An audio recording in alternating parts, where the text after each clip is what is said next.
Hello, everyone. Welcome back to the Yellow Room. Today's topic is very exciting one that I'm very much so looking forward to. We will actually be talking about millennials and mental health. I definitely think that it's very important and it needs to be talked about. Like, you need to share this with all of your friends, your loved ones, anyone that you care about, because I definitely think that it's almost like a plague at this point. But anyway, we have a very special guest today. Her name is Samantha White. She has an incredible story and she's an incredible entrepreneur. She's an author, speaker, coach, and essentially she provides very affordable coaching to all of her sisters out here who need it. She is the owner of Consult Positivity. And I will go ahead and let her go ahead and tell you all a little more about what it is that she does and just like a brief overview of everything that's going on in her life. Thank you so much for having me. My name is Samantha, like she said, and I have owned Consult Positivity for about 2 years. I am a full-time entrepreneur. I love helping women, and specifically African American women. I provide grief coaching to women who are really struggling with the loss of a loved one and just trying to figure out, like, what do they do next, as far as their mental space and how they go on from here. And it's very rewarding in a sense that I know that we have accomplished something together and we have walked together to a place of peace. And that is what I really hope that all sisters gain, is peace, and specifically a peace that passes all understanding, but peace in general as well.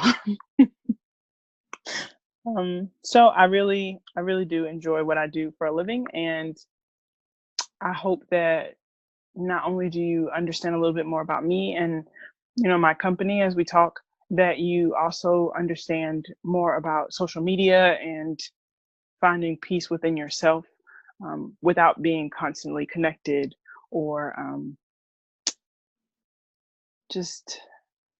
I think social media requires us, or not required, I would say it encourages us to compare ourselves to others. And I hope that throughout this conversation, you understand why that is a horrible thing to do.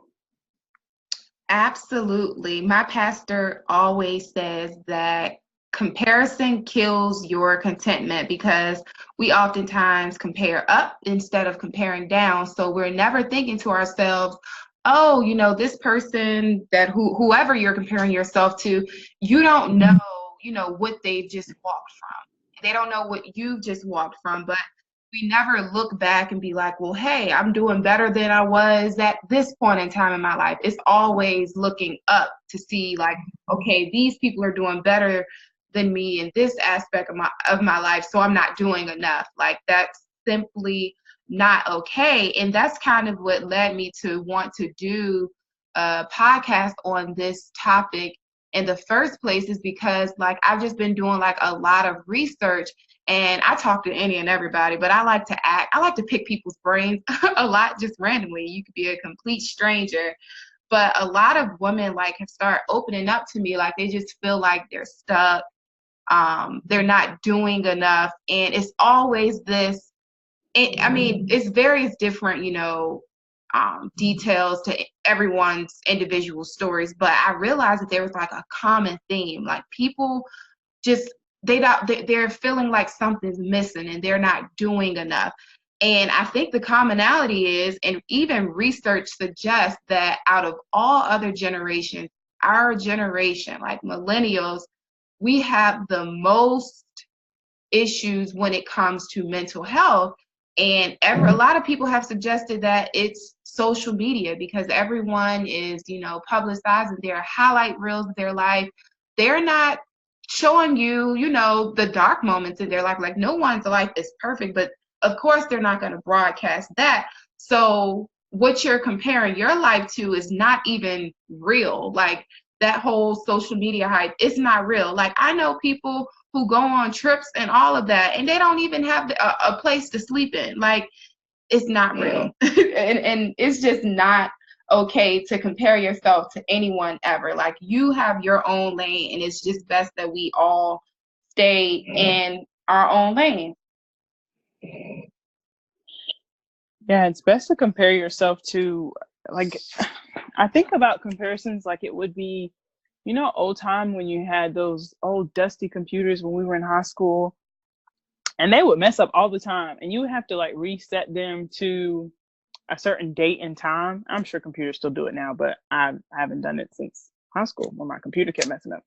And when you would pick that date and time, it would like take everything backwards. All your files, everything would go back to that date and time when you thought or assumed that it wasn't corrupted, but you literally have no idea. It's kind of like a guessing game. And that's the same way I look at comparisons. Like, you should compare yourself today to the same way maybe today last year. And if you look at like restaurants, when I worked at Taco Bell as a probably freshman year in high school, when I worked at Taco Bell, what they would do is they would look at the last 3 years on this date, and they would tell you how much food you should prep, how much your sales should be about, because this is the amount that you have done. This is your trending amount for these 3 years. This is your average. And as humans, we don't do that. Instead, we compare ourselves to random strangers that we've never met before, or other family members, or even some of our friends, because we expect to have the business that they have, or our hair to be the same. And our hair is not even the same texture, so it cannot, like, there's just obvious limitations. But instead of comparing ourselves to a past us, or even an average between the 3 years of us on this day, we compare ourselves to people, Right. other people. Absolutely. And I do think that, it's so many people that claim to be so woke on, all these different topics. But I do think, I do believe that as a generation that we are more aware of mental health than any other generation, because I think that a lot of people, even if they did know about it, it was silenced. Like, no one really, professed that, oh, I go and see a therapist, or, oh, I'm dealing with depression. Like, now I feel like we're more vocal about it, but at the same time, we're less resilient. And I just think, I'm sure that there's other, things that can happen in our lives that can affect, mental health and all of that. But I definitely think that social media is playing a big role in all of it, because it's just making us so caught up on perfection, and it's not okay. Like, I know people, y'all, that are like so far in debt, like debt, ugly, bad debt, because they are trying to keep up with everyone else. They're trying to live this glamorous life, and it's not really like that. Like, it's not okay to look blessed. Like, you should actually be living a blessed life. And I can go on and on and on about that. Like, all of this fake designer, I ain't even gonna go down that lane. But I'll switch gears on that one. As far as like any of your clients or anything like this, do you ever, when and I know that confidentiality is really big, so I'm not asking for specifics, but with any of your clients, do you ever, realize or connect the dots that some of their issues or things that you're helping them through, do you think any of them like relate back to social media, or do you think they play a part? Yeah, definitely. Well, okay, so even with grief, what you have to understand is, like, a lot of times people automatically feel guilt, and even if it's not even grief, like just regular women in the world, we always feel guilty about something. It's the craziest thing. So women not just naturally have like a guilt factor, even for things that they have nothing to do with. And then that guilt, and it kind of eats away at them.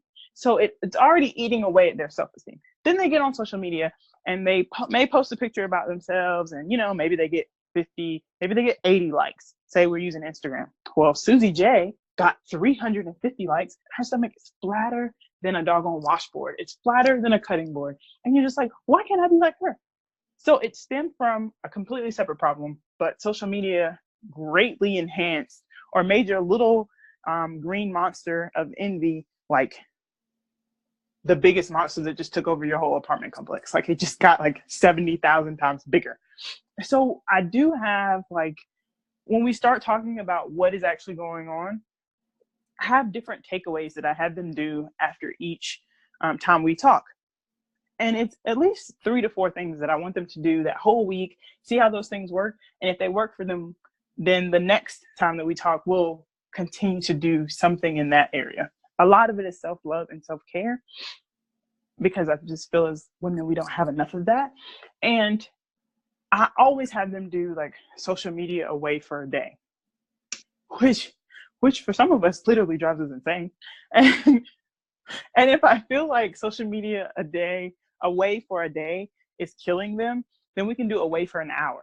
And I have had a woman, which like I said, like you said, the whole confidence thing we won't talk about it, but I have had a woman who, like, she told me that she sat there and watched the clock until she could pick her phone back up. Like social media away for an hour was killing her.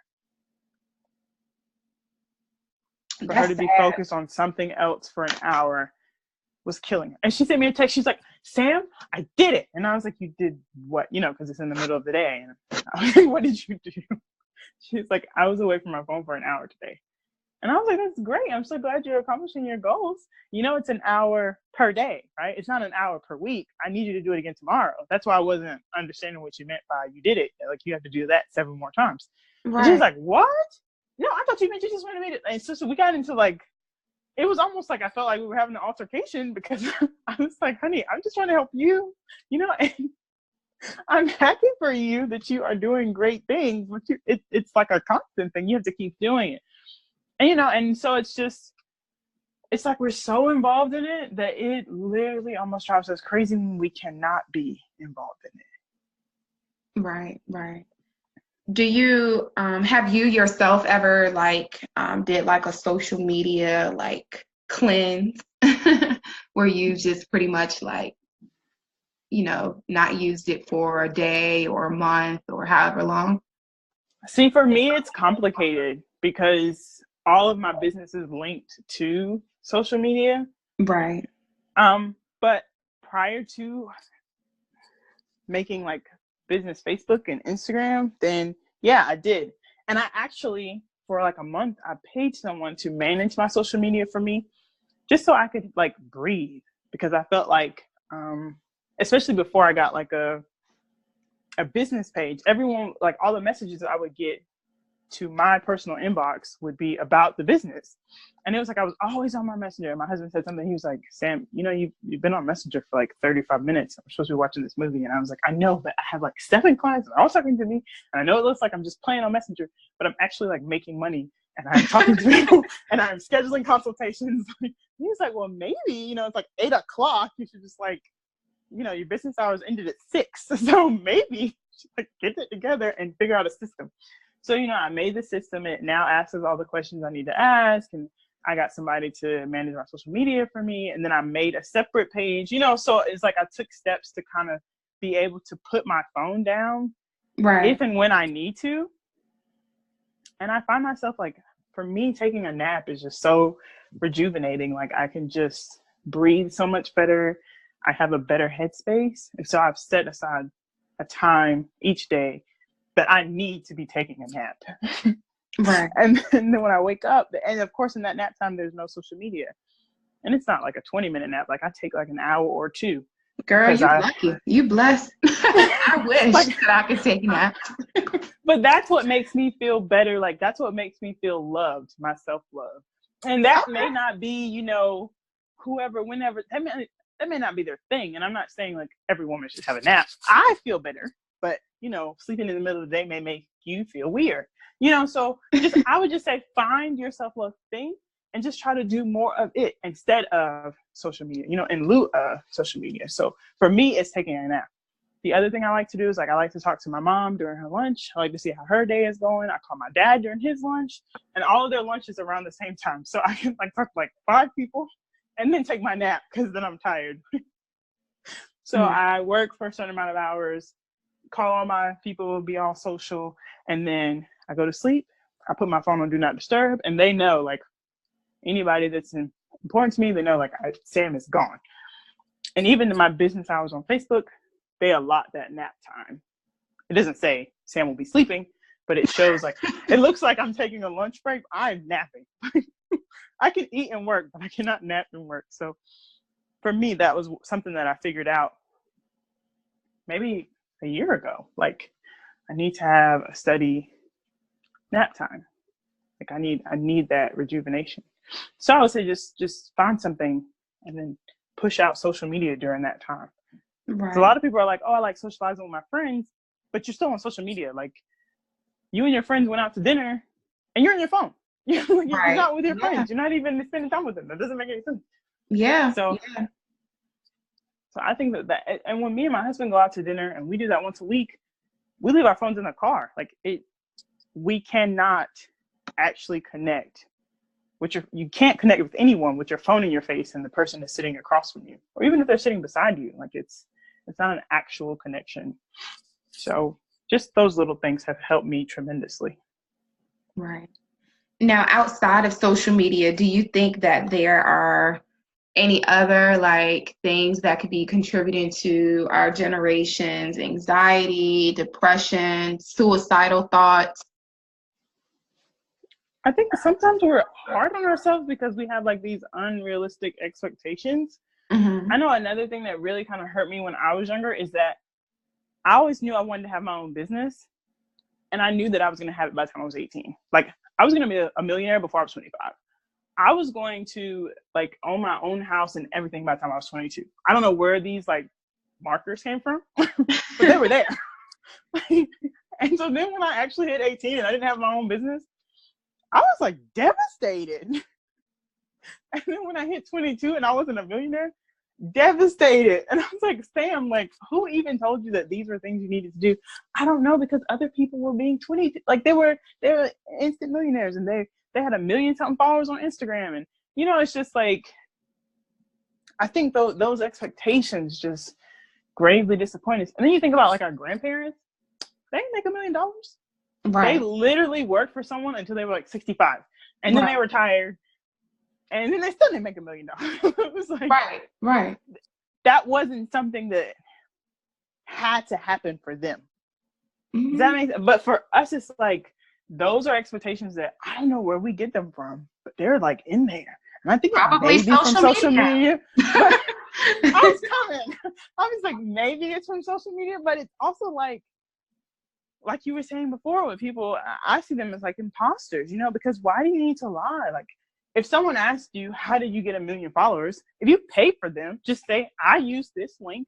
I paid these people such and such, and that's how I got 1 million followers. Don't be like, oh no, honey, I did all this on myself. Like, why would you even do that for someone who is trying to be, I won't say just like you, but they're trying to get to where you are. Yeah. Like, and that's like a legit business. Like, so many people have hit me up on, like, my business page. It's like, hey, you're trying to grow your following? Like, absolutely not. I'm not paying you to get these fake, they're probably fake accounts. Like, no, I want an authentic following. If I have to pay, then my reach isn't effective, obviously. But I mean, if they're because they're on it. Time you update your profile to business, they're on it. They wouldn't be wasting their time if people really weren't out here actually paying them for it. Like, time. Yeah, but if you ask somebody, they'll tell you they didn't do it. They'll tell you that they did campaigns, they grew them organically and all this, that, and the third. Like, and I'm like, okay, so how do you know such and such? Oh, I don't know them. Okay, well then how did you grow it again? Like, you would have to, like, talk to the people, or at least post something they liked, or do the right hashtag. But you got all these random people. So that's why I was just like, but that's just an example. There's lots of people, who do different things and say, but that was just one that I found, because I asked people, who are maybe in the same type of field that I do, or even just women that started around the same time as me. Because I'm like, well, I'm almost at 3,000 followers on Instagram, but you have 1 million. Like, there's a definite gap there. So am I not marketing enough, or, like, what? not trying to compare myself, but I want to know what tool you use to get that much reach. Like I want to get that tool, put it in my toolbox, and then keep using it to grow. You know what I mean? Right. But then they're like, oh, I just did it. Right. No, you didn't. That's what lets me know that you pay for them. It's like I'm trying it's to a glorified image of perfection, and I think that if you continue living your life like that, you will end up depressed. Like, I don't like the whole crab bucket mentality. My thing is, it's enough.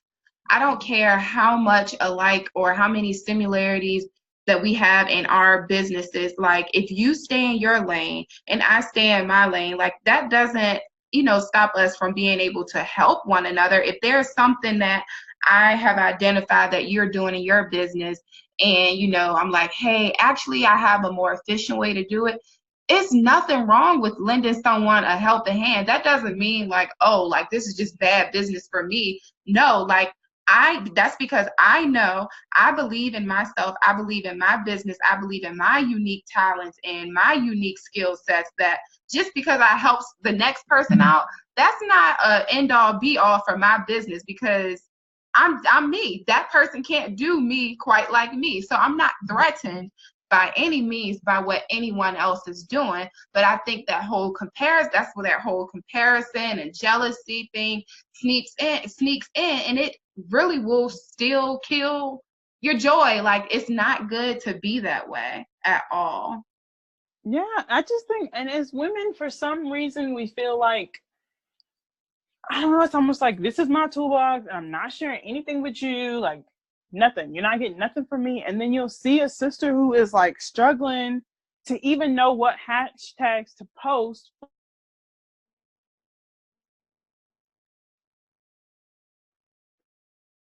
Right.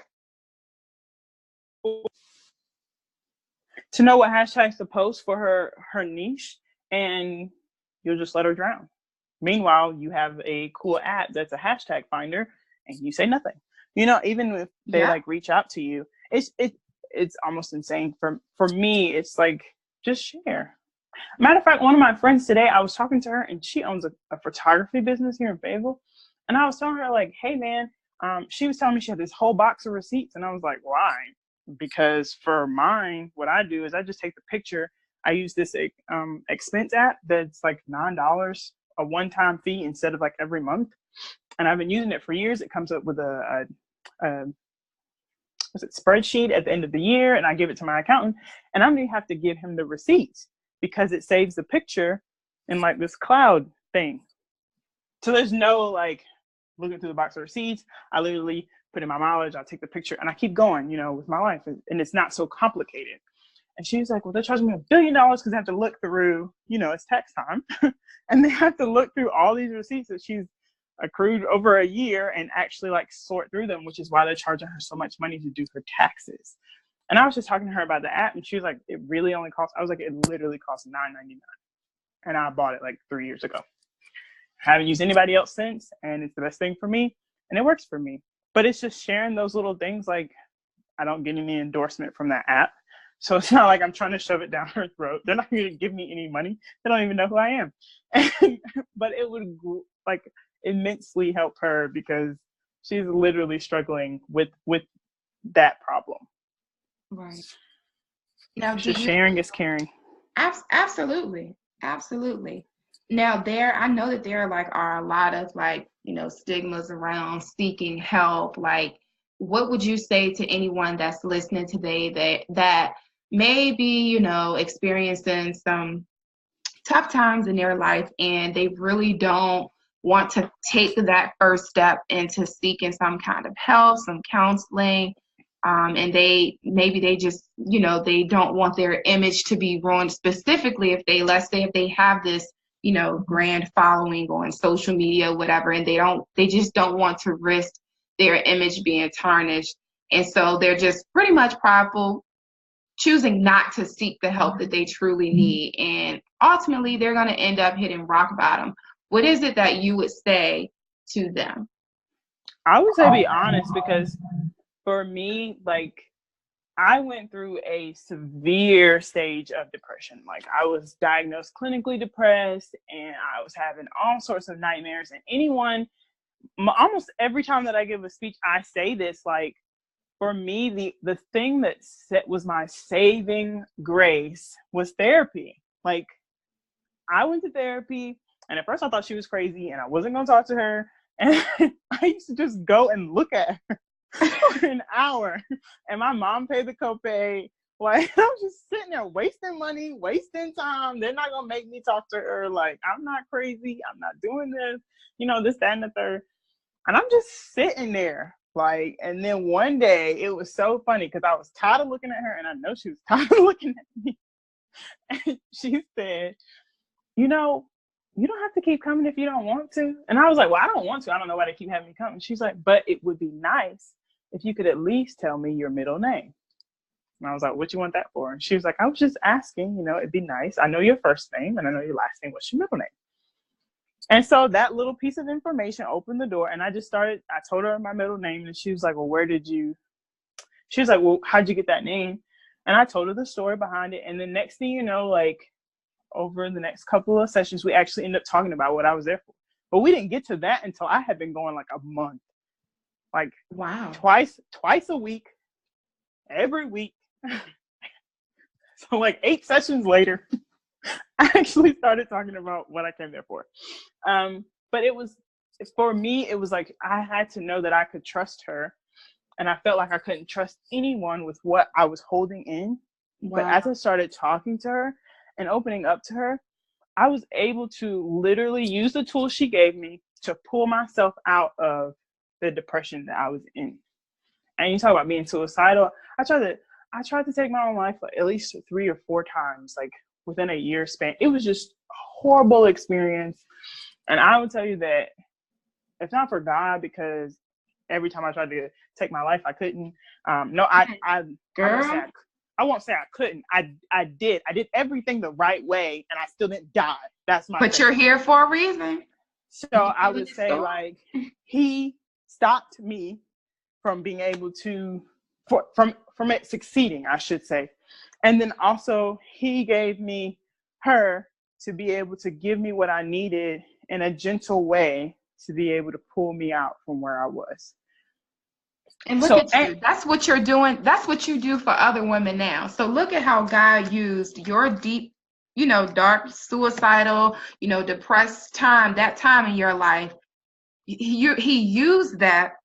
He aligned you with this woman who was able to, provide you with tools to pull yourself out of that deep, dark hole. And now that's what you're doing for other women. Like, I think when people, that's the beauty in it. Yes, the whole story behind it, that that can be troubling, that can be bad in itself, but oftentimes I find beauty in people's stories, because when I ask them about like things that they've gone through, most of the time the tragic phases and parts of your life is connected to your purpose. Like, it serves as a catalyst for your purpose and for you to live a meaningful life.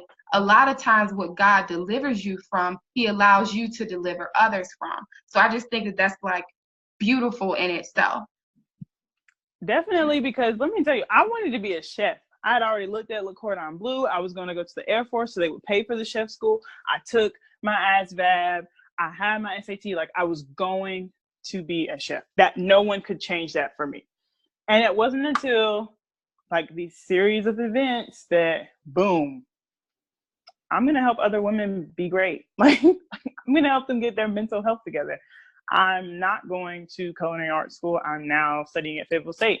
I'm going from Fayetteville State to Southern New Hampshire. Like, I'm getting a master's degree in psychology. Like, none of this was in my life plan, not for myself anyways. So it's just like, and it's just so crazy, because that's why people ask me, do you actually enjoy what you do? I love what I do because I actually get to see other women be happy. And I know personally what that feels like to be in that place. So then to see you come out of the other side is like unbelievable. It's phenomenal. I don't even have great enough adjectives to tell you how it makes me feel. Like, yes, I still like getting paid for what I do, But if in a perfect world we didn't need money to live, this would be payment enough. You know, like if I didn't have to pay my rent, then it would be okay with me just getting your happiness. Because it really does, like, sometimes I just cry because when the clients, when they leave reviews and they are just like, Samantha was just so great, and they're just talking, and I know it's genuine because I haven't asked you to do that, or I didn't ask you to say that. It just makes me cry. And my husband just sits there and looks at me like I'm a crazy person. But I just know like where you came from and where you are now. And to think that if I had actually succeeded in taking my own life at 16, then now about to be 27, I wouldn't be able to help you get through what you got through. Right. That would have been 11 years ago. You know, I would have been gone. We wouldn't even know each other, me and you. You know, I wouldn't even be talking to everyone I'm talking to now. And I wouldn't have helped all the clients that I've helped in almost 2 years. So it's crazy how he knows his plan. And if we could just follow. Surrender. We could just follow. But it literally makes my soul happy. Just knowing that I'm actually doing something to help other people that are in that same space. Right. You know, that negative headspace. Right. Now with because you mentioned your social media pages, just to give everyone the opportunity to kind of follow you on social media, to keep up with what you're doing and see all of the amazing things that you're a part of, do you mind sharing your social media information with everyone? Oh yeah. So I have Instagram, Facebook, LinkedIn, YouTube. I feel like I'm forgetting somebody. Oh, Twitter. Forgetting somebody. And they're all under Consult Positivity, except for Twitter, which wouldn't let me do that for some reason. So that one is under Consult Positive 1. But that's the only one that Twitter just wouldn't let me do what I wanted to do. And then I also have a email blast that I send out once a week with scriptures and encouragement. And we actually just talked about, well, I talked about because it comes from me, but I just talked about a tip for letting go of social media and not comparing yourself today. Yeah, it was today. Look at me. So, and then my website has all of the wonderful things up there. There's a social media bar at the top, and you can click all those things so you can look at them all and connect with me. And there's also one at the bottom as well, and that's consultpositivity.com, which is where I link everything together. Okay. Now on your Instagram account, there's no underscores, anything like that. It's just Consult Positivity. Oh no, I try to make it real simple. That's why I was mad with Twitter because they wouldn't let me just be Consult Positivity. It had to be Consult Positive 1. But everything else is literally just Consult Positivity. Instagram is straight across. Facebook's just, it's very simple, except for Twitter. But on Twitter, you can do Sam Speaks Positivity, which is the tagline. I think that's what they call it on Twitter. And you can find it either way. But if you just can't find it and you just can't figure it out, then I would say the website, and it has the Twitter up there. But it's Sam Speaks Positivity or Consult Positive without the E. So it's like POSITV and then the number 1. Because those are automatically assigned for some reason. I don't know. Okay. And while we're at it, for all of the listeners we have for this episode, Sam actually has a free gift offering. So go ahead and tell them the good news with that. Oh, okay. Yeah, so all you have to do is text this number. It's 910-759-6373. So once again, it's 910-759-6373. And you'll text the word yellow so that I know that you came from this wonderful podcast. And when you text the word yellow, what it'll do is it'll send you a free link to a free book. And all you have to do is fill out the little form and it'll email you the book. And it's all about self-worth and self-love. And if you're a man, then you can still get the book and I'm not going to judge you. And it applies to men too. I know that I solely work with women, but the book is It's okay. It's really good for women, and it's geared that way, but it will help men with their self-worth and their self-love as well. And it has lots of scriptures connected in there. And I even design pictures for people who don't like to read. It's really nice. Wow. So, and like I said, it's free, and it's 910-759-6373. And you'll just text the word yellow, and you'll get a little link and a little picture of me, and you'll know that you're in the right place. Listen, y'all better go ahead and secure that gift because it sounds amazing. So be sure to go ahead and follow through with that. Did you have any other things that you wanted to talk about today before we wrap things up? No, I just want to say thank you for everyone for listening to the end of the podcast. And thank you so much for inviting me. And it's been so nice to connect with you because we talked so much longer before the podcast that We I feel did. like we have That was the whole episode itself. we should have recorded that. But it's just been so wonderful to connect with you. And I would like to say thank you also to Miss Tamika, because she really told me, like, oh, you have to talk to her. You have to talk to her. And I was like, okay. So it was really, because she actually, I do believe that she shared your podcast page with me prior to, and I went and liked it. So whenever you had talked about liking it at the event we were at, I had already did it. And I was like, well, how would I know you? Because we weren't friends on Facebook. But I went and looked, and it was her that had already sent it out. Like, and I guess maybe she just thought that we would work well together. I'm not sure why. I have to ask her, but she did send it. Like, she invited me to like your page. Yep, that's called divine alignment. I preach that well, not preach, but I'm a firm, not a preacher. You share it. Yeah, I'm you stand on it.